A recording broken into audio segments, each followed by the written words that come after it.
Want to welcome many of you that are attending. I'll give you a few more minutes, actually a minute or two, since this is starting pretty quickly. Apologize for being just a tad behind. We were working through some technical difficulties that we've gotten figured out. So I'm starting to see the number of attendees come in. Looks like we are in good condition. So with that, I want to welcome you for attending our session celebrating the legacy of Cesar Chavez, the farm worker movement, and the ongoing work of the UFW and the Cesar Chavez Foundation. My name is Olivia Garcia. I'm a professor of history here at Bakersfield College, and I am co-moderating this event today with Eric Cardona, who is a student and a history major at Bakersfield College. Wonderful history student, I should say. And today we have the honor of having these wonderful panelists with us today. With us are Teresa Romero, who is president of the United Farm Workers, Aurturo Rodriguez, who is the president Emeritus of the United Farm Workers, Paul Chavez, president of the Cesar Chavez Foundation, and of course, the son of the ever great Cesar Chavez, Roberto El Capitan Bustos, who is a longtime member of the United Farm Workers and a captain on the march from Delano to Sacramento. Boy, we have such an amazing group today. And if you've been attending this Jess Nieto's conference, I'm sure you've been filled with some amazing speakers and panelists. We are on our second day of this third annual event. And it is such a pivotal time and historic time for us to be here today to have all these panelists together, talk about a historic moment. We have all these leaderships here today joining us. Really quick, before I ask our panelists and we can begin the program, I do want to mention behind me and behind Eric Cardona's Zoom background actually are the work of faculty and artists, Diego Gutierrez Monterrubio and Joseph Tupay, both faculty, both artists, and also the artwork is part of the Inmate Scholars Program. Joseph Tupay, Professor Tupay is part of the Inmate Scholars Program. So we really hope you enjoy looking at the artwork that is being done as part of this wonderful work by the program. So with that, I would like to give a couple of minutes to each of our panelists to share an introduction of themselves and any thoughts they have of today before we go through some questions. So with that, we can start with Paul. Why don't we begin with you, Paul? And then you can give us some brief introductions, and then we'll move next with Teresa, Aurturo, and then El Capitan. Okay, well, first of all, I just want to congratulate you on this Jess Nieto Memorial Conference. You know, Jess was a mentor to a lot of us, and we had the pleasure of working with Jess back in the day. People like Jack Brigham, too, who comes out of Bakersfield College. So we're really happy to be here today and to participate in this Memorial Conference that's sponsored by the Social Justice Institute. You know, I'm not so young anymore, but they used to refer to us as movement brats. But I've actually grown up, and in my entire life, I've worked in the farmworker movement. In the early days before there was staff, we were my dad's team that would help leaflet towns up and down the Central Valley. And when there was fundraisers, we would help, with the different tasks of raising money. And then growing up, we were always active in the different campaigns and helping at conventions and conferences. And then after high school, I decided that I wanted to work full time with the union.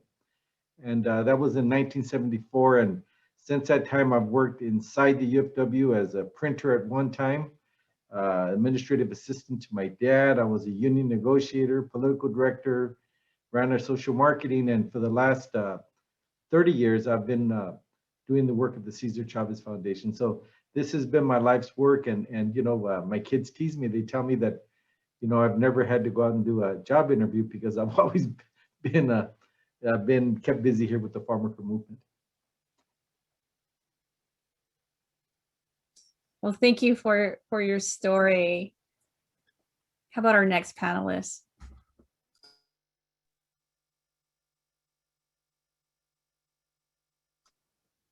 Me? Do you want me to begin? Teresa, would you like to begin? Yes. Sorry. Okay. Yes.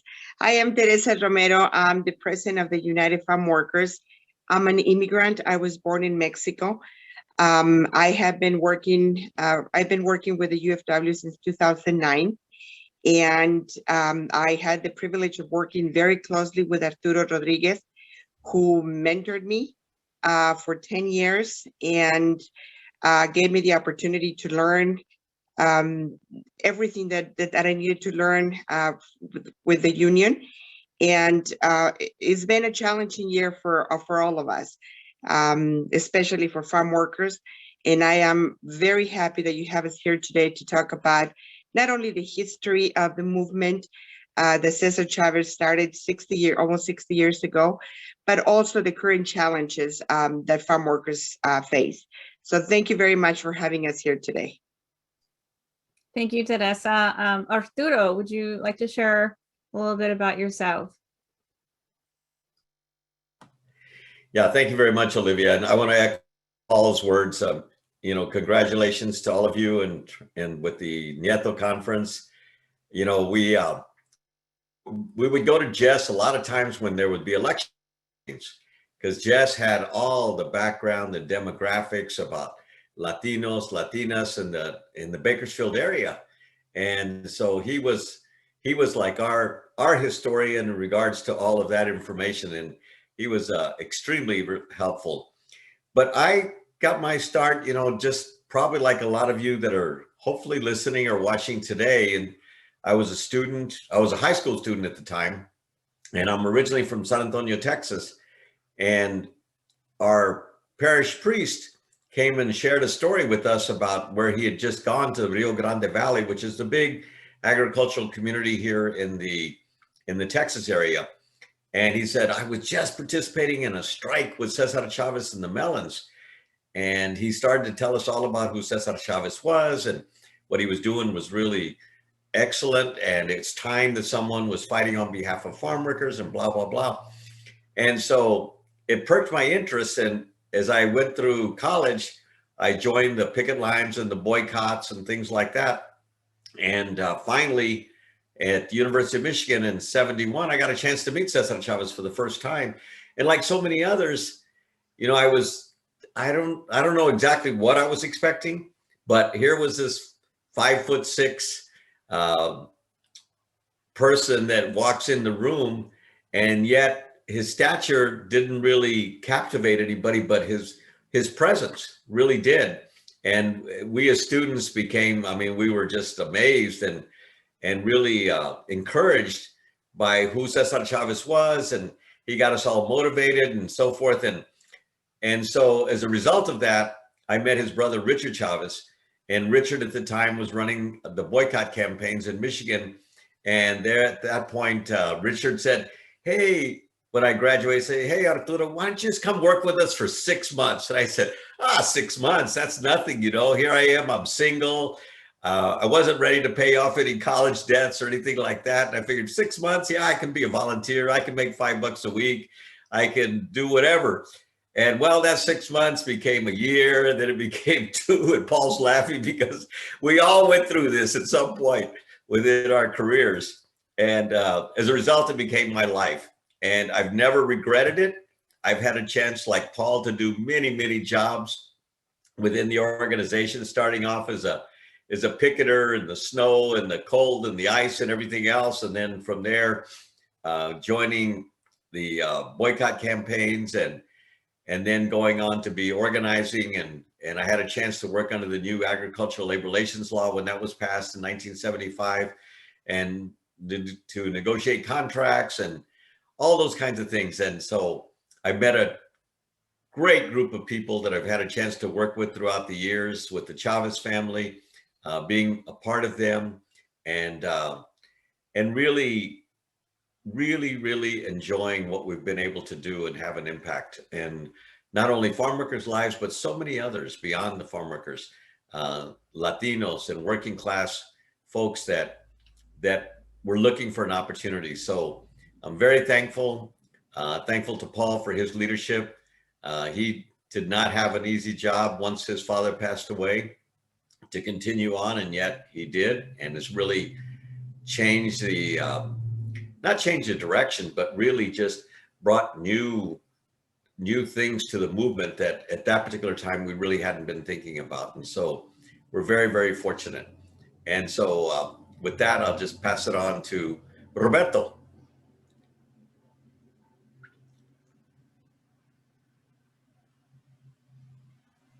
Roberto, if you can unmute yourself.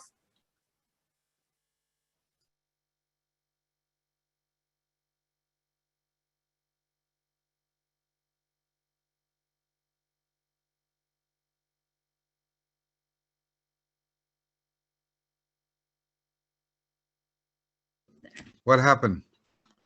Now you can hear me? Oh, okay. All right. Okay, good. Maybe I thought maybe you guys muted me. You don't want to hear nothing from me. Anyway, what I was saying is it's be an honor to meet with everybody right now, with Teresa, Aurturo, and Paul. It's a pleasure been working with them for many years. And also I have my experience working with the union. Presently, right now, I'm retired. I work for the County of Tulare, Department of Health and Human Services as a health educator, educating people about different topics of health. And also with the president of the Tulare Democratic Club, and also a member of the Tulare County Central Committee, which we work with the voter registrations and get people, Latinos, to fill some of the spots, commissions and board members, and also I was the president of these committees. And right now, we were doing. I've been doing for 26 years. I've been doing living the legacy of Cesar Chavez in Tulare County, holding a celebration march that we do every year. And it's because of COVID-19, we had to stop. We can't do it anymore for a while until things get better. But we were going to celebrate our 26th year of doing the celebration march and honoring his legacy and the legacy of farm workers. But that stopped. But we're going to come back. We're going to come back. We're going to be bigger and stronger once this thing is over, And before that, I was a striker. I'm a farm worker. I'm a huelguista. I'm a Chavista. I'm an organizer. I'm a picket captain. I'm a contract enforcement, also contract negotiator, and also was named by Cesar Chavez to lead and direct the historic march that we did from Delano to Sacramento, where we took 25 days that we walked, 25 days, and we covered more than 400 miles to get there. And we passed through 53 towns, inviting people to join us, and also to tell them that we still have a strike going on, and please don't come to Delano and break the strike, until we win the contracts. But yeah, it's been. I made a promise to Cesar 55 years ago that I would continue his legacy and the legacy of farm workers. And I'm still doing it. I'm still working with farm workers. I'm still working in the community. I'm an activist, working in the community and trying to help people, especially the farm workers.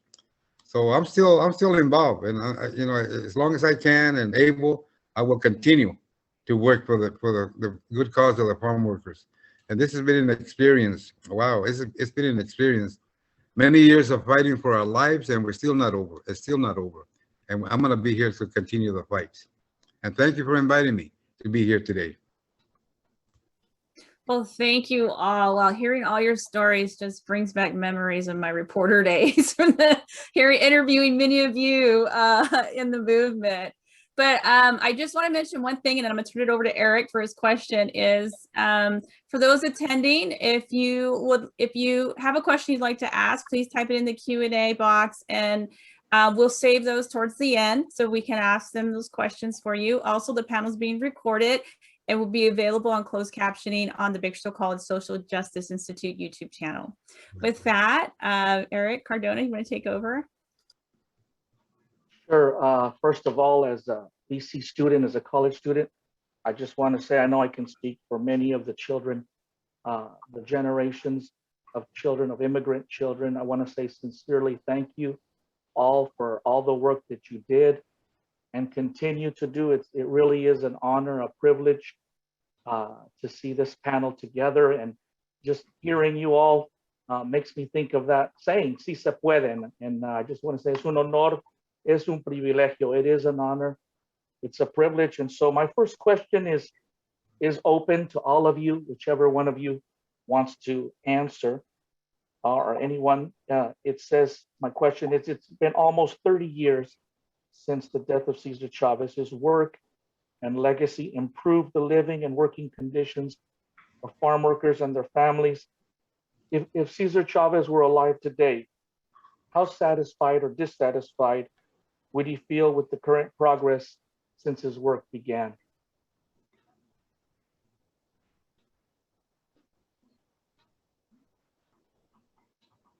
Well, Eric, it's nothing like asking easy questions, right? Let me take a quick stab and then you know, I think that my father, well, first of all, I just want to say that I'm really honored to be here with El Capitan, with Roberto Bustos. He's a man that I've known my entire life. As a young boy, I remember Roberto. I saw images of him on the march. He was active. He's continued to be active. Now, nearly 30 years after my dad's passing, he continued to be active. So, Roberto, again, I just want to thank you for your service to La Causa. Thank you. You know, I think my dad understood that the work would not be done in his lifetime. Yet he worked every day like it was his last, and you know, he didn't take vacations because there was always so much to do. But with that said, you know, he was never deterred by the idea that the work would not get done. He had this idea that you only lose when you stop fighting. And so I think that while he would sit there and he would say, yes, we've done some good things, he would also be the first to say that there's a lot of work to be done. Conditions are such that there needs to be a lot of work that's done there.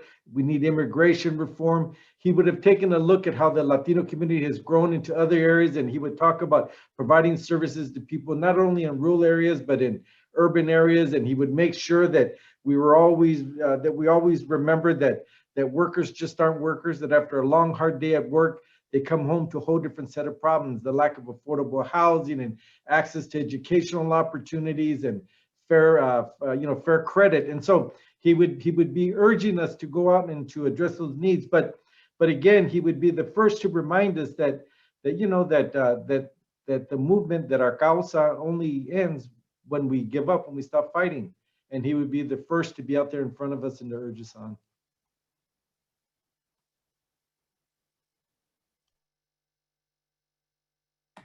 Just to add to what Paul is saying, I had the honor of working with Cesar for about 20 years before he passed away, and had the chance to follow in his footsteps. But I mean, one of the things that Paul said and others said at the time when he passed away, unexpectedly, that Cesar would really be disappointed if the union died after he passed away, if it stopped growing, if it stopped doing things. And I think, you know, when we all heard that, we began to believe, oh, that's the last thing we want to see happen, that we have to figure out how to make sure that legacy of work that he began and he initiated, and so many others that were a part of that we had to continue on, and we had to figure out and determine new ways to benefit people, to benefit farm workers, to benefit working families, and so forth. And Paul mentioned a very important one. I mean, like immigration. That's something that since 1986, at that particular time, the union was very much engaged in negotiating the changes in immigration laws in our nation, but it hasn't been done since then. And so 21 years ago, we started once again trying to bring about change to immigration laws. And we're still at it. we made some real progress last week when we had the Agricultural Workforce Modernization Act passed in the House of Representatives, and now it's going to go over to the Senate.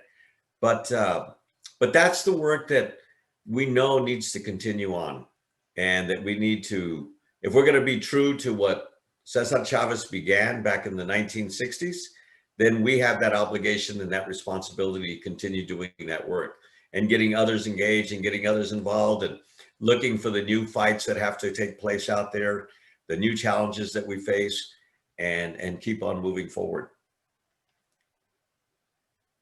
And I just wanted to kind of reinforce what they both Paul and Aurturo have said. I think, we know that Cesar understood that workers needed more than a union. And we're talking about, Paul mentioned education, a medical plan, help on immigration, but we also have new challenges. This last year, we encountered the COVID-19, where farm workers continue to work in the fields, and we had to step up and make sure that they were being protected, especially those who were not under union contract, and they had the equipment to protect themselves and keep them as safe as possible, considering that they had continued to work as essential workers.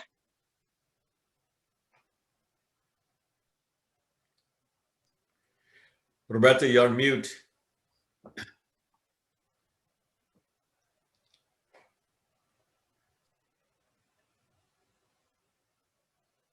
Try one more time, El Capitan.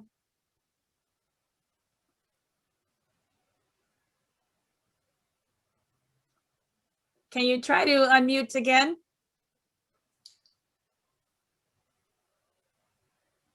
Every time I have to unmute it? Yes. Okay. No, what the guys were saying, it is true. Cesar told us many times. He told us many times, and I was there when he said it many times, that, if something happens to me, don't let this thing die. Keep on. You know what has to be done. You know what has to be done. And when we were marching in 1966 to Sacramento, I asked him, hey, Cesar, how come farm workers were left out of that law in 1935, the Agricultural Labor Relations Act, which is known now as the National Labor Relations Board? How come we were left out? Because it gave millions of workers the right to organize, the right to belong to a union of their choice through secret ballot elections, the right to negotiate with their employer for better wages, better working conditions, better treatments. But way at the bottom of that law, it says, except farm workers. I says, what? Why? Cesar, why farm workers? We were left out. He said, mira, Roberto, farm workers don't have any friends in Congress. Farm workers don't have any friends to fight for them. That's why we're here. That's why we have to do what we have to do. This thing should not die. And I remember those words, and that's true. There's no laws for farm workers yet that are established, and we got to work for that. We got to make sure that there's laws for farm workers, and there's going to be laws for farm workers. That's too much of enough is enough, That's why we said at the beginning. I'm tired of that. So let's see what happens, But yeah, I'm glad that Teresa's here, and she's a new president now. And let's get out there more now and do some more organizing and really talk to the workers about unionization and, and union contracts and better treatments for people. We're human beings, and we want to be treated like human beings. Thank you so much for all of your comments. And my question really ties in with what Eric Cardona asked. I mean, we just talked about it previous to opening up the meeting to everyone, but this is truly a historic moment, and having all the leadership together and those close to Cesar all together at once. And we even mentioned it's been a long time since this has happened in such a major setting. So all of you have been touched and impacted by Cesar in different ways. And I've heard the word legacy a lot in your messages. So can you share with us, what does his legacy mean to you? And this is for all of you. So anyone who would like to go first.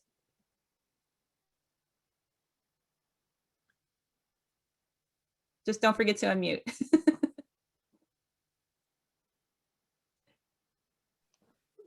I'll start.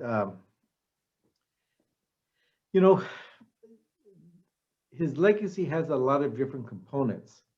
Because, you know, during his life, he meant a lot of different things to different folks. You know, there was farm workers like Roberto and other folks that on faith alone went out on strike and believed that the poorest of this nation's poor could take on one of the biggest and most powerful industries and prevail. And to them, my father represented, you know, this idea that workers could have a voice and that they should be given the benefits that all other workers should have. You know, there was support from religious leaders that came to support, and when they saw my father and his work and the work of Roberto and others, they kind of saw it as the gospel in action. When labor leaders came from back east from big established unions, it reminded the work that they saw in Delano reminded them of their early days and the activism and the enthusiasm that propelled their unions to great heights. And then, you know, there were members of the Chicano community. They came in and they saw him as a Chicano, as a leader of Chicano rights. And so the thing is, he meant a lot of different things to people because of the work was so broad and so vast. It was impacting folks in different ways and giving everybody a chance to participate, whether through organizing, supporting strikers, or boycotting grapes. Everybody had a chance and had a role to play. So with that said, you know, for me, you know, when I think about his legacy, of course, what comes to mind is the work that he did with the UFW, the strikes and the marches and the fasts and the boycotts. But you know, as I get a little bit older and I think about the lessons learned, and you know, I kid Artie, I tell him, you know, I should have paid so much more attention to my dad, right, when he was giving me those consejos, right? You know, I should have been taking a notepad and writing down notes. But you know, some of the things that come through, and I think the biggest one for me was this idea that every human being has value, that we all are worth something, and that you know, and that our dreams should only be limited by our efforts and the breadth of our dreams. And so, you know, I remember him talking about growing up and him and my Uncle Richard working in the fields. And he talked about how they used to work. One would work on one side of an orange tree picking, the other one being the other side. And they were young men, and they would talk about how they didn't really know what they were going to do. There weren't many opportunities outside of the fields, yet they all had dreams to do other things. And so for him, I think it was this whole idea that everybody has worth, that they're born with this God-given self-worth, and that our job then is to give people those opportunities to express themselves and lead lives and offer opportunities to their children that they never had. So for me, it's got to be this question about the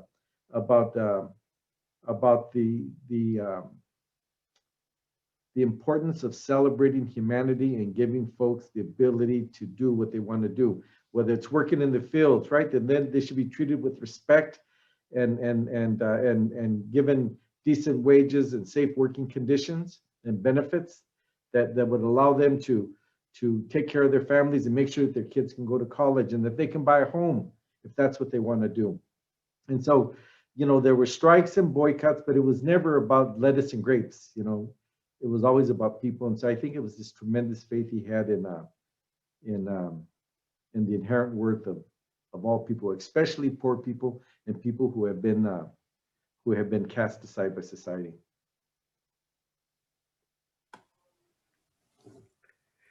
So let me just continue on a little bit. I mean, you know, there were so many lessons we learned from Cesar throughout the years. The problem was a lot of times we weren't listening or we weren't paying attention. I mean, he would be teaching us things and we would be off, you know, doing this and that, and not focused in terms of what he was trying to share with us. After he died, he said, oh my God, he was really trying to tell me something and I just wasn't listening. I wasn't understanding what he was saying. But, you know, one of the things that I think his whole life was an example of you just never give up. You have this idea of persistence. I mean, he believed that no matter how much money they had, how much supposedly power they had, or connections they had, or friends that they had, or whatever, that you had the power, you had the ability to take them on. And you just needed to figure out, be creative. I mean, that was the whole idea about nonviolence. You need to be creative. You need to figure things out. You need to step back and really look at where your strength and where your power comes from.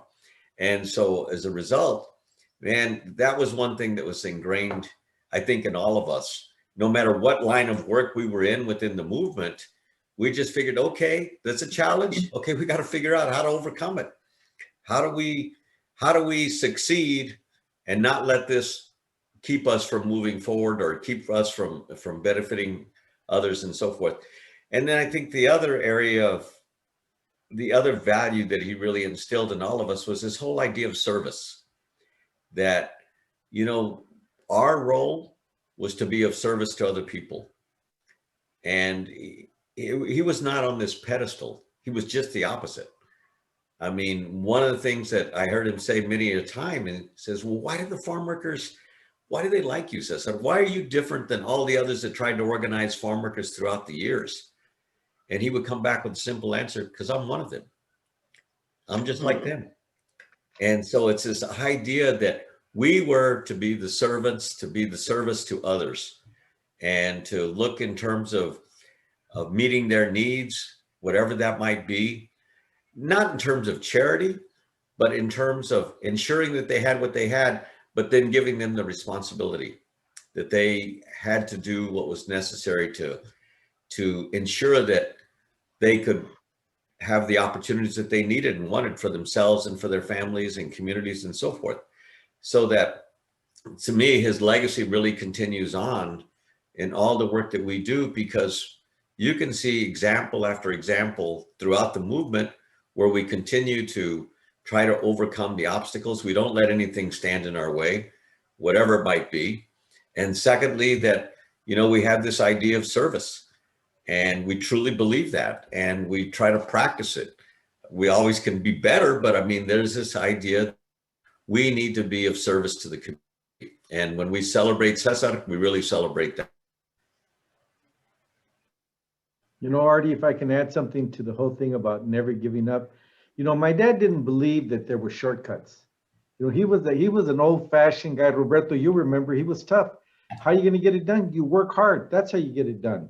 And I think it came from his days as a farm worker, where you go and you start and you're at the end of the field, aquí está el surco, and you got all of those rows. How do you get it done? One vine at a time, right? And so he hated people that didn't work hard. He didn't want to be around people that didn't work hard, because he understood that you know, the way progress is made is by sticking with things and working hard and just refusing to give up. I remember watching football with him, right? My dad was a big Raiders fan, right? Watching football, and he would sit there and he would say, mijo, if you were a football player, you know, what position would you play? Well, of course, quarterback, or, you know, wide receiver, one of those, you know. And and then I would ask him, well, Dad, what would you play? And he said, I want to be a fullback. I like those guys that get the ball and they go and they put their head down, they get 3 or 4 yards and they get knocked down and they get up and they dust themselves off and they say, orale, let's go some more. And that was my dad. He was nothing fancy, but he was tough, and he just refused to give up. And there was this idea that he had that you only lose when you give up. And if you think about it, it's really an empowering statement, because it means that it doesn't matter how big your opposition is, how powerful the growers are, right? At the end of the day, you only lose when you give up. And so what it does is it puts in your hands the ability to go out and win this thing if you're willing to work hard and to not give up and just stick with it and grind it out. And so, you know, that's a lesson that was learned. And I use that football analogy because, you know, I think that it talks a lot about his approach to work. You know, I didn't have the pleasure of meeting Cesar, but I've heard a lot of the stories from people who worked with him for so many years, from Paul and his family. But I remember, I mean, Cesar impacted not just the lives of farm workers, his work and his fight was supported throughout the world. I remember growing up and being in Mexico and my mother refusing to buy grapes. And, you know, I was a child at that point and I just didn't understand why I couldn't have grapes. But he really got the support of people around the world. And it was his, when I see, you know, videos of him, he was a simple, humble person. And what he, you know, his reflection was the importance of working for others, working for our communities. And again, it just went around the world.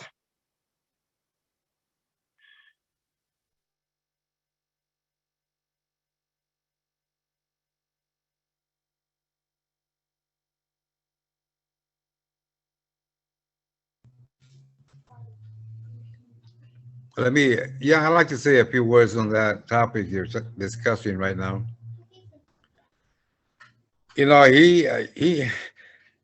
Cesar was, he liked to joke around, liked to kid around, but he was serious on everything he wanted to do when he wanted to do something.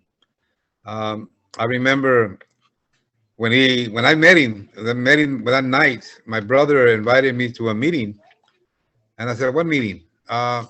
It's a meeting tonight, and that man who was running around yelling "Huelga, huelga" is going to come, and let's go see what he's going to say. Okay, I said, "Okay, let's go." So we got dressed up and we went to a meeting. There's about 60 or 70 of us at that meeting, and then he started talking. Somebody started talking. I said, "Who's that? Who's talking?" And when I saw him, I thought he was going to be a bigger man, you know, a tall man, mustache, sombrero, and all that, you know. But no, he was a 5'5" guy, you know. But when he was talking, you know, that man knows what he's saying. He's talking about my dad. He's talking about my family. He's talking about my brothers and sisters. They're all working in the field. He's talking about them. After the meeting, when we finished the meeting, me and my brother went up to him, talked to him, and shook his hand. And then we told him right there, we want to join. That was 2 days after the strike started in September 16th. 2 days after we joined, I joined, and my brother joined the strike. And he said, "Brothers, come tomorrow to the office in Delano, and we can talk some more." And that's how it started. We went to the office the next morning, and he assigned us with crews to go out there and talk to workers. That's how we started. You know, the movement started the strike with Cesar Chavez. But and when he sent us in the boycott, we went on the boycott. I went to Kansas City, Kansas. And the boycott, 3 days to get up there. The small car, you know, barely made it with gas and all that. But we went up there, and he told us that when you guys get to your destination, I want you to call me. Call me, collect, and let me know you guys made it. You're okay. You did it all right, and you got there. So I got to a phone booth. Remember the phone booths that were around? We saw a phone booth next to a railroad station, and I called collect, and he answered the phone. And said, "Cesar, we made it. We're here. We're in Kansas City, Kansas." And he told me, "Great, good. Thank God you guys made it." And he asked me, "Have you stopped the grapes?" I said, "What? I don't even know where I'm at. I don't even know where I'm at. You're asking me if I stopped the grapes already?" He said, "No, I'm just kidding. Just kidding. Don't worry. The contact person is going to come and pick you up." And sure enough, in 30 minutes, the person came over and said, "Come on, let's go." And they took us to a house, and that's where we're going to be staying, and that's where we're going to be living, and that's where we're going to be doing our boycott in Kansas City, Kansas, and Missouri. We hit 2 states.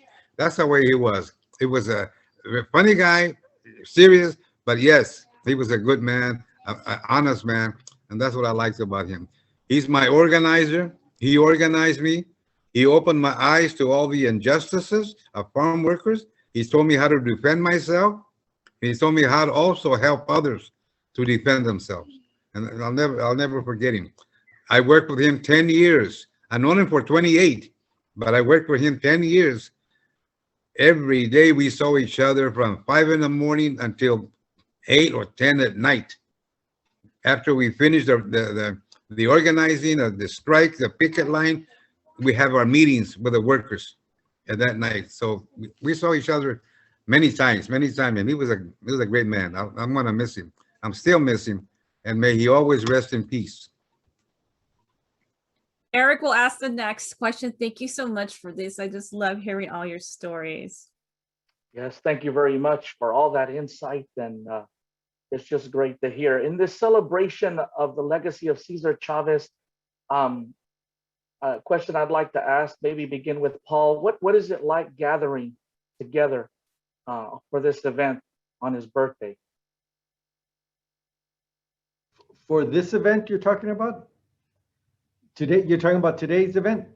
Okay. Well, first of all, I mentioned earlier Sorry, that today's Paul's birthday, everyone. Oh, okay. Happy birthday. Thank you. Happy birthday, Paul. This is the best birthday Happy present birthday. with all of you all. No, Andres ambushed us with that information just now, so you can blame your son. anyways, look, I'm excited to be doing this. The people that we're on the panel with are people that mean a lot to me. People that I've known since I was a little boy. A person that Roberto doesn't mince any words. When he thinks you're off base, he'll let you know in no uncertain terms. And I appreciate the candidness. But the other thing is that every time that I've needed help and I've gone to Roberto, he's answered the call. And so I figured that gives him the right then to keep us on the straight and narrow. And then the work that Artie did, becoming the union after my dad passed was the most difficult job ever, right? Stepping into his shoes at that time. It was a difficult time. Many people thought that things may end, with his passing, and Artie gave people confidence that it wouldn't. It would continue to grow, and he did that work, right? And then Teresa came in, which is the next generation of leadership. And the thing is that, Teresa never met my father, but you couldn't tell because she's so moved by his legacy that she continues to work, incredible hours, and she's dedicated. So for me, this is the fact that we're all together for the first time on one of these video calls, Zoom call. It's a lot of fun, and I enjoy hearing the stories, and I'm just honored to be part of the group here today. Have to sing. That's my Anitas or something. I believe Eric is picking a question also from the attendees. Eric, do you want to share that question? Yes. One of the attendees from the students says the United Farm Workers is arguably the most important labor organization in Mexican American history, but the UFW does much more than just organize workers, including being a social movement and champion of civil rights for Mexican Americans. Could you guys elaborate more on the idea of the UFW being both a labor and civil rights organization, as well as a social movement?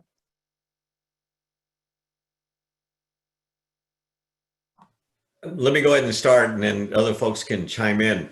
But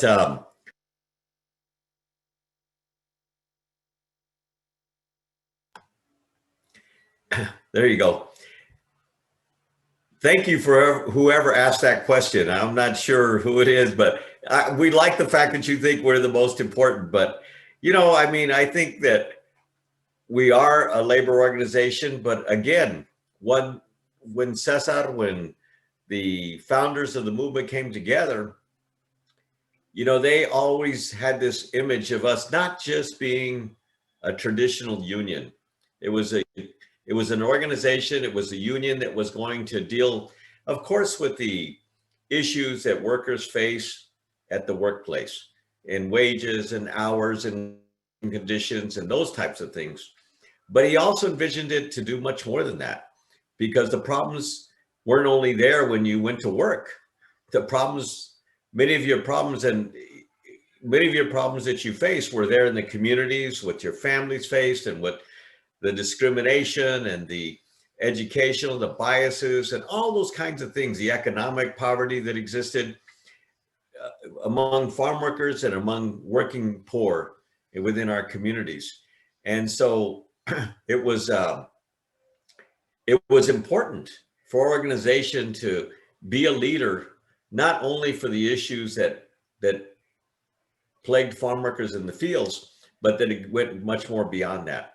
And as a result of that, so much of the movement that was developed throughout the years really reflected those needs that were out there in the community, reflected the needs of the folks that we were serving, whether it be in housing or whether it be in the fields where they were working at, and that type of thing.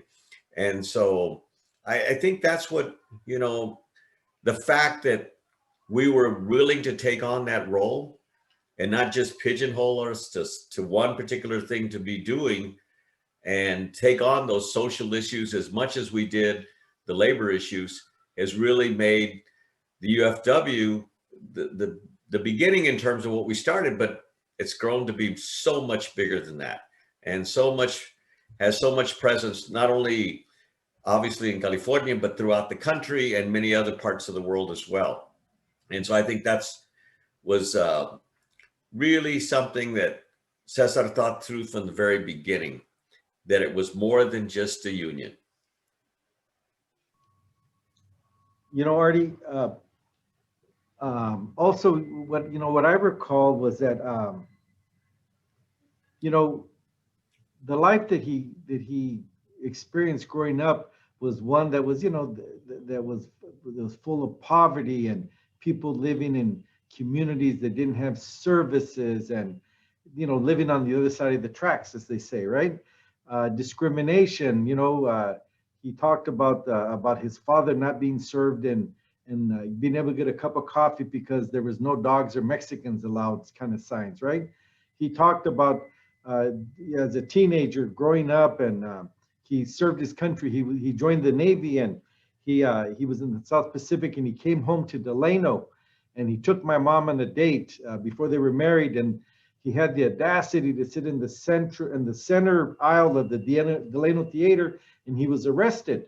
Now remember, he's a serviceman serving his country, yet he's not allowed to sit in the center aisle of that theater. So he understood that the fight, of course, you had to put more money in people's pockets and give them benefits, but he knew that it didn't end there. He knew that the problems that people faced were so profound because of the poverty and the discrimination that we'd been subjected to for generations, that it would take more than a movement. And so, you know, at the first union's founding convention in 1962, the delegates were there, and they passed resolutions. They talked about, you know, having a union, okay, but they also talked about having affordable and decent housing. They talked about having our own form of communications, a radio station that could talk about the hopes and aspirations of farm workers. They talked about healthcare. In other words, they talked about things that all poor people want for themselves and their families. And I guess also we shouldn't be surprised that it's become a movement, right? Of course, the flagship is the UFW, but it's a farm worker movement comprised of different organizations that address the needs that people have outside the community, outside of the workplace. But, you know, we shouldn't be so surprised because, you know, he began working with people as a community organizer. That's what he did. You know, he was with the CSO back in the early 50s, and it was at that time that they did big voter registration drives in East Los Angeles, where they elected the first Latino city councilman, Ed Roybal, who went on to become a congressman. And they did voter registration campaigns up and down the state. And it's amazing how many old timers I talk to that will talk about, oh, I was a CSO member, or my parents were CSO members. And so the thing was that he had this same vision about a more just society, not just in the workplace, in the community. And so that's why we're the way we are, you know. Now, when I say that, you know, my father was criticized when he was alive because, you know, he wasn't a traditional union leader, right? He spent too much time talking about affordable housing. He spent too much talking about bilingual education. He spent too much time talking about healthcare. And so the thing is that there was those that thought he should just be focusing on those traditional labor things. He never wanted that. He understood that because of the poverty and discrimination that we face, that it would take something more than a union. It would take a movement.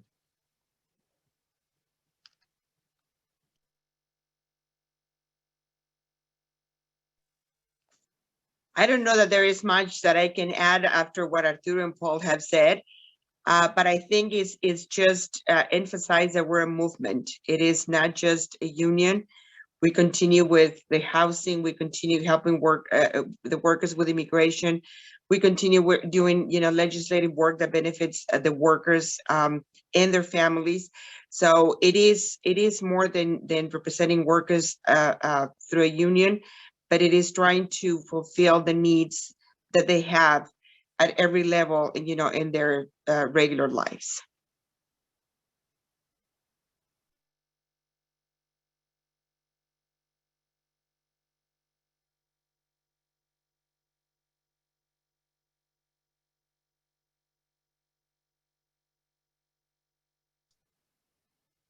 Roberto, did you want to answer as well?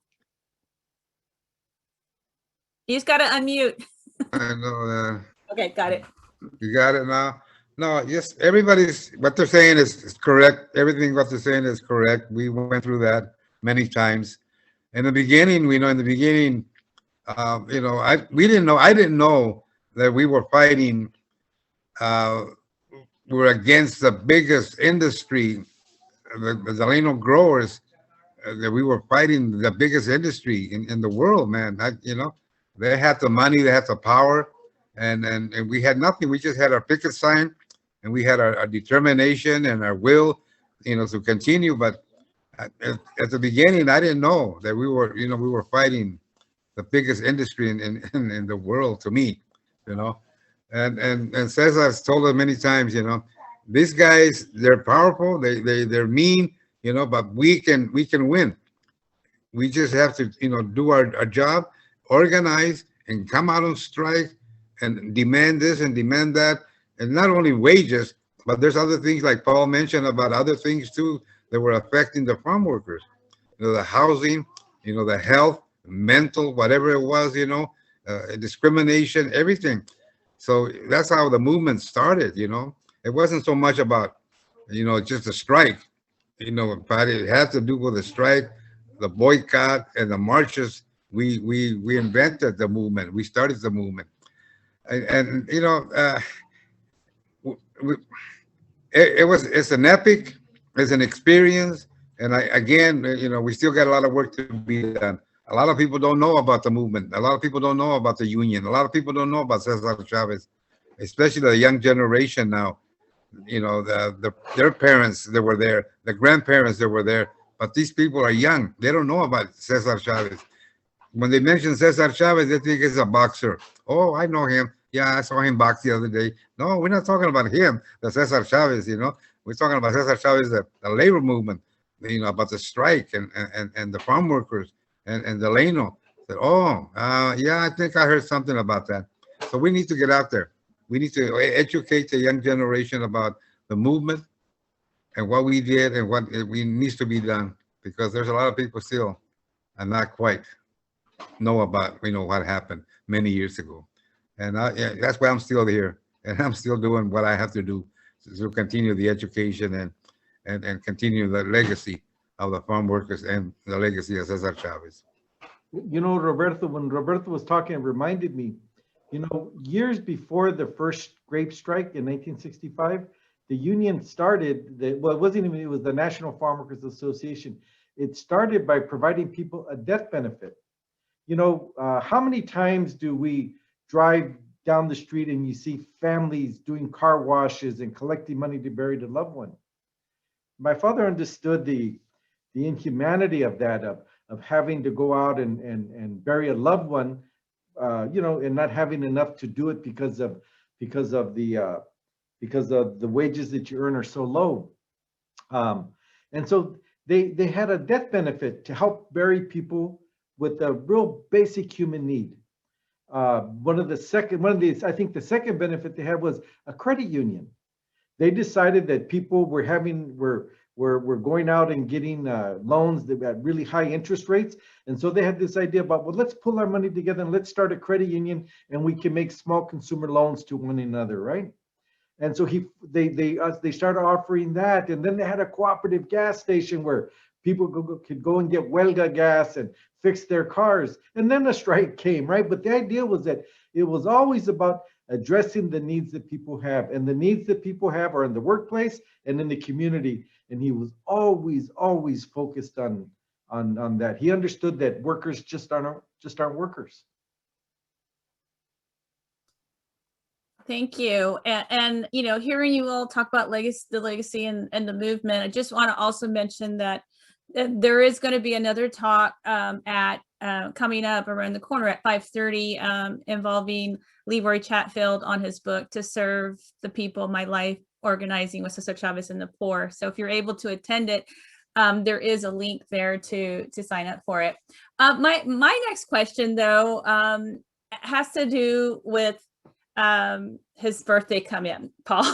I know it's your birthday, but I also want to mention your father's birthday. You know, one of the first things we saw when President Biden took office was some changes happening in the White House. And one of the things we did see is the bust of Cesar Chavez taking prominence in the Oval Office.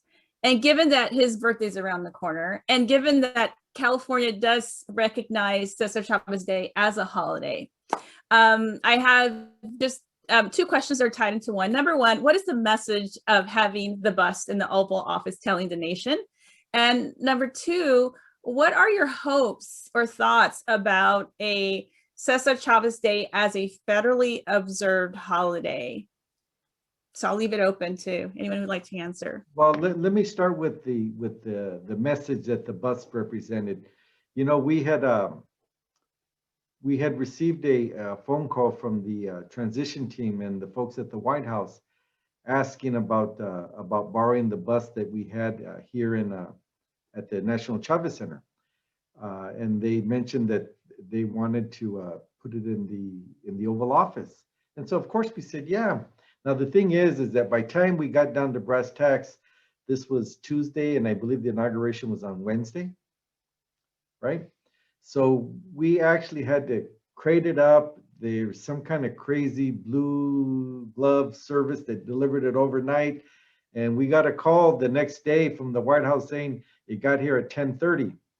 And lo and behold, when the president went to the Oval Office after being inaugurated to sit down to begin to sign the executive orders, we were shocked and we were elated to see the bust behind the desk. We didn't know it was going to go there. And to us, what that represented was that it was a new dawn, it was a new era.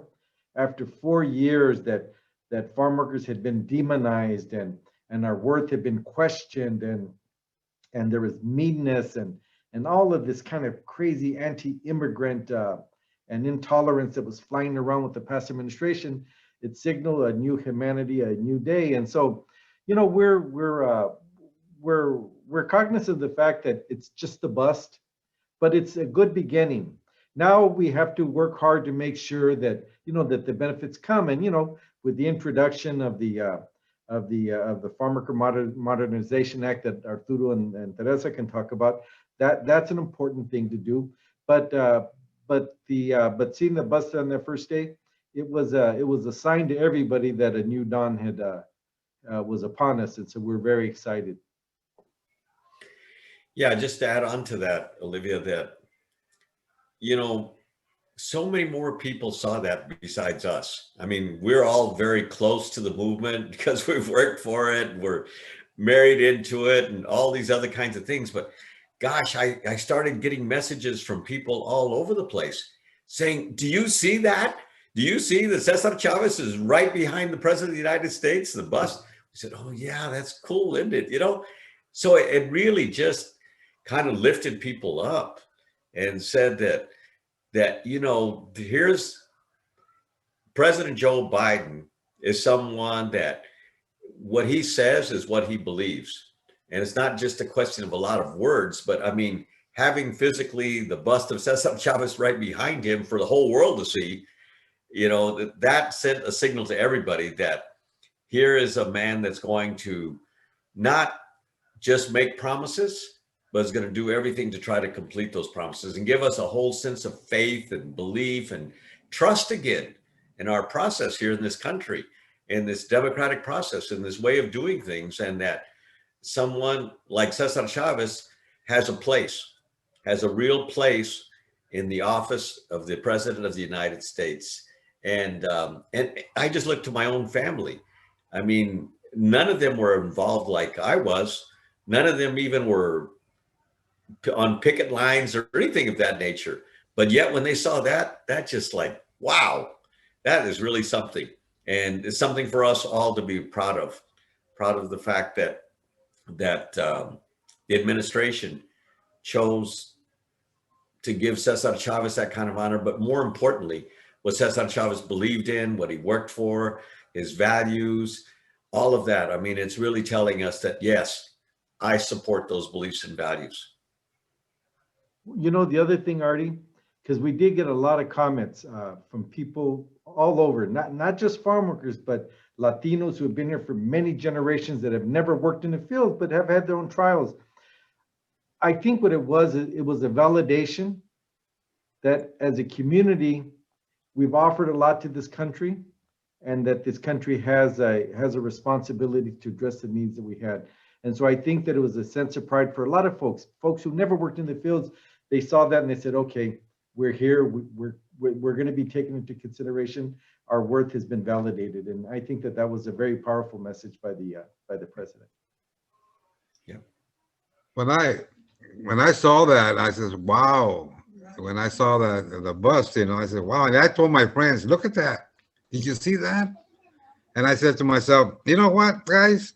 Maybe they should see the key to the city of Sacramento, the one that we got when we marched. Maybe it might be back there also. That would be nice, you know, because we got the key to the city of Sacramento when we got there, you know. And I said, I'd like to see that one back there too. Just for you guys' information, on the march to Sacramento, Cesar Chavez came one night into the organizers' meeting, and he told us, guys, I'd like to talk to you about something. I'd like to say something if you let me talk. He said, yeah, let us finish our meeting here, and then you guys can say something. And that's what I like about the man. He didn't interrupt you, you know. Yo soy el jefe, this and that. No, he let you finish your meeting, and then he said, okay. After we finish, I said, Cesar, go ahead. What is it you want to tell us?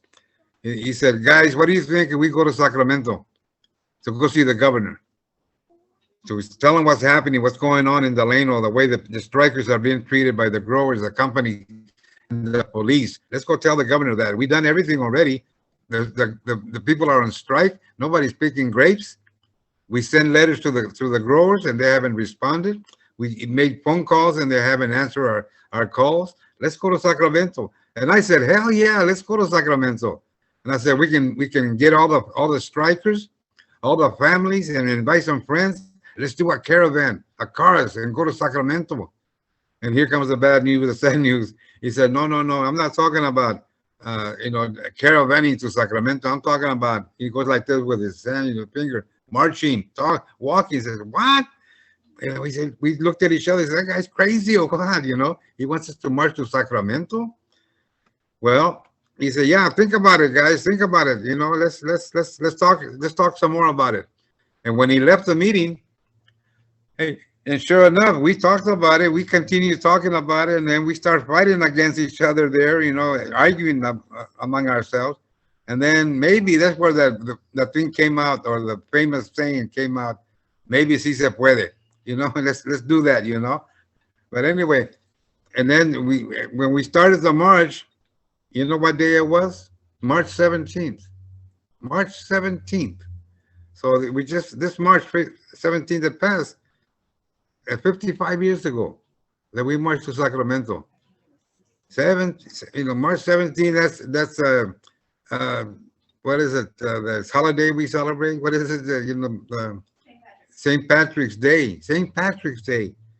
And every St. Patrick's Day that comes around, or March 17th that comes around, I don't remember that day like that. All I remember is that I was down on one knee, tying my shoes, ready to start the march at 6 in the morning. That's what I remember on March 17, 1966. And that's what he told us when he said, no, we're going to march to Sacramento. And he got the idea, we know, from where, Gandhi and Martin Luther King marching and all that. So he said, yeah, we can do it too. Let's do it. And now we're saying, hey, how about Washington? We did Sacramento. Let's try Washington. We'll see what happens, I just wanted to let you guys know about that, the day that he came over and talked to us about the march to Sacramento. Thank you. And then now, Teresa, I believe we're waiting on you to share your thoughts. If I go back to having a Cesar's bust in the White House, like Aurturo mentioning, he received a lot of calls. I even received calls from family in Mexico and wanting to, or text me, is it Cesar Chavez who's behind the president?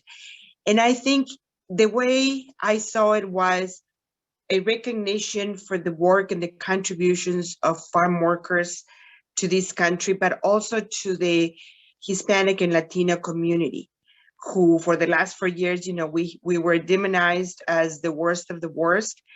And President Biden changed that, letting us know that he was appreciating and recognizing farm workers specifically, but also our Latino community.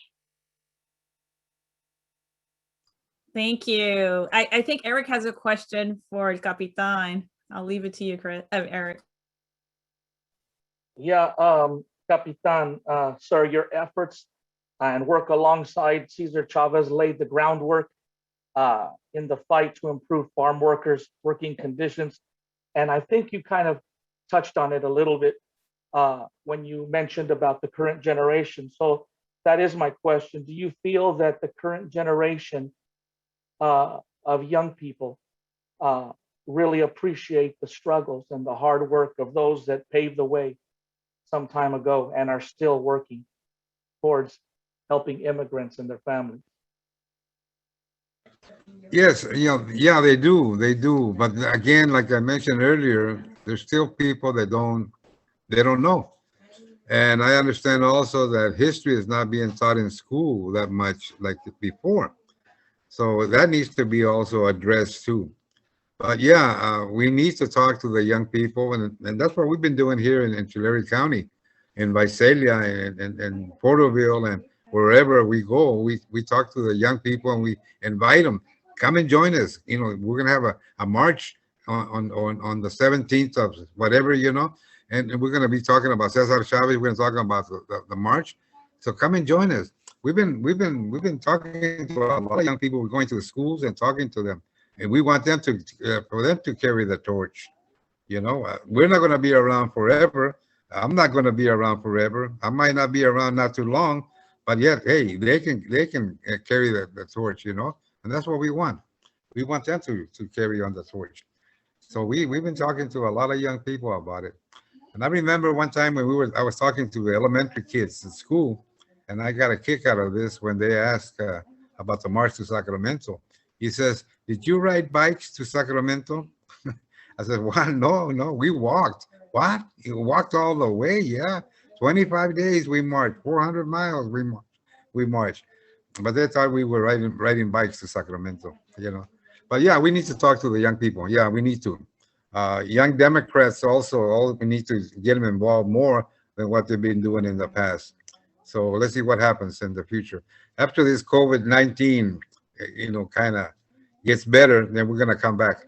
We're going to come back and continue our 26th annual, Cesar Chavez March, Cesar Chavez celebration, living the legacy of Cesar Chavez and the farm workers. And we're going to invite everybody to join us so they can have a day of activities, a day of services to the farm workers. They need it, they want it, and they have, that's why we're here, because of the farm workers. Thank you. And we're approaching towards the end of our session. I wish we could go on forever. I love hearing these stories. But I do want to ask a question from the audience. One is from a wonderful colleague and English professor. He writes, "Thanks so much for this excellent panel. the Farm Workforce Modernization Act was mentioned as vital to farm worker rights. Could you elaborate on the significance of this legislation for the UFW, and perhaps also the PRO Act, even if it will likely die in the Senate? Teresa, you want to try to address that first? Sure. You know, we have been working on immigration for many, many years. And these in 2019, Aurturo was a big part of it, negotiating this bill with elected officials in Congress from both parties and the biggest growers association. And we came to a compromise. And in December of 2019, Congress voted for the bill, and it was passed with bipartisan support. 34 Republicans voted for it. Unfortunately, the Senate did not do anything with the bill. This time, after a lot of work, trying to convince elected officials why it was important that this legislation was voted on again, and the importance of having farm workers and their families receive a path to legalization and citizenship was important, not only for farm workers and their families, but for the safety and security of the food industry and the agricultural industry in this country. Farm workers are the backbone of the agricultural industry, and their contributions are not recognized many times. But this is a way for us to show that the hard work, it is important, and it is something that we want them to continue to do. We have an uphill battle still, but you know, we definitely have the Si Se Puede attitude, and we're going to be working with the Senate. We're already working with the Senate, trying to get the votes that we need to get this bill to President Biden's desk. And it is intense, the negotiations. It is intense, the calls that we have with elected officials, especially we're going to be having with Republican senators. But again, this is a workforce that is needed in this country to continue putting food in our table, but it is also the food security that we need to continue a workforce that is, you know, one of the things that I want to emphasize is farm workers are professionals. A lot of people think it is just labor work, but I can guarantee you that most of us here would not be able to do the work that they do. They know exactly in different crops what they need to do, how they need to do it, and when they need to do it. So let's give them now this path to legalization to recognize and appreciate the work that they have done for decades. Thank you. Is there anyone else who would like to comment on the question? Yeah, just a little bit. So as Teresa was saying, I mean, the Farm Workforce Modernization Act, it's comprised of three major components. And the first is, how do we deal with the farm workers that are here today? They've been here for, in many cases, decades, and they haven't had the opportunity to go back to Mexico or wherever they come from. They've missed funerals, they've missed baptisms, they've missed birthdays, they've missed the quinceañeras, they've missed all of these family events because they can't go across the border and be able to come back again to continue their work. And so as a result, the first part of the legislation really deals with how are we going to give legal status to that workforce that's here today. And we estimate that could be anywhere from 1.2 to 1.5 million folks. And it's, once the law passes, they'll be able to demonstrate, and we're going to try to make it as easy as possible, that they worked in agriculture for a period of time, and they'll get what they call certified agricultural worker status, CAW status. And at that point, they have legal status. And so no longer can they be bothered by the immigration authorities in any particular way. And they'll be able to go and come from Mexico, and their spouses and their immediate family, children, will also be covered and given legal status as a result of that. And then they can get on a path towards getting their green card and eventually getting citizenship. And so we really pride ourselves a lot in terms of making sure that that legislation is going to cover the overwhelming majority of farm workers that are here today working in agriculture. And then secondly, it deals with, okay, what's going to happen in the future? Who is going to be the future agricultural workforce after the folks that are here right now leave the workforce, they look for other opportunities and so forth. And so it's called a guest worker program or an H-2A program. And we also want to make sure, even though there's about 290,000 or so guest workers that are coming in today in the United States from Mexico and from other countries, work in agriculture, we want to make sure that they're protected too, that they have rights, that their housing is provided to them when they come here, that their transportation is taken care of from the sending country to where they're going to be working at, that they have a decent wage when they work here. Because we've seen what's happened too often to agricultural workers and they're taken advantage of and so forth. So we want to make sure that does not happen and that they have other protections and other rights, legal rights and so forth. And so that is the second part of the legislation. And this time around, it's going to be expanded so that those workers that work in industries like dairies and mushrooms and nurseries that are year-round industries, that those growers, those employers can also have access to a certain number of those H-2A workers, those guest workers. And then thirdly, once everything is in place, once that it's all been implemented and several months has passed and people are sure of the process is working and functioning, then there's going to be an E-Verify program that would be implemented. And that's really to benefit and to ensure that everybody is playing above board, that nobody is continuing the practices that exist today in agriculture, where you have some employers that are being very stringent on whether you have legal status or not, and other employers, they let it go, nothing happens to them, and as a result, those workers are taken advantage of and exploited because of that. And so, we have a lot of work still to do, but we really feel like we got good momentum. The vote was taken last Thursday on the Farm Workforce Modernization Act. Once again, it passed overwhelmingly in the House of Representatives, and we were able to get 30 Republicans to vote for the legislation, to support the legislation. And now everyone's talking to folks in the Senate, and we're very thankful for everybody's support. You talked about the movement earlier.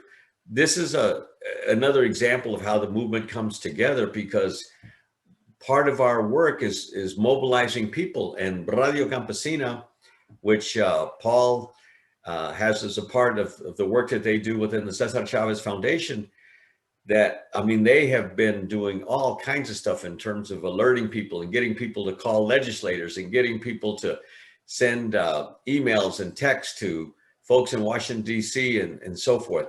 And so, we're going to bring the movement together once again, plus farm workers and supporters that are out there and everyone, to really mobilize and do what we have to do in the Senate. And we've got this si se puede attitude that we're going to get it done.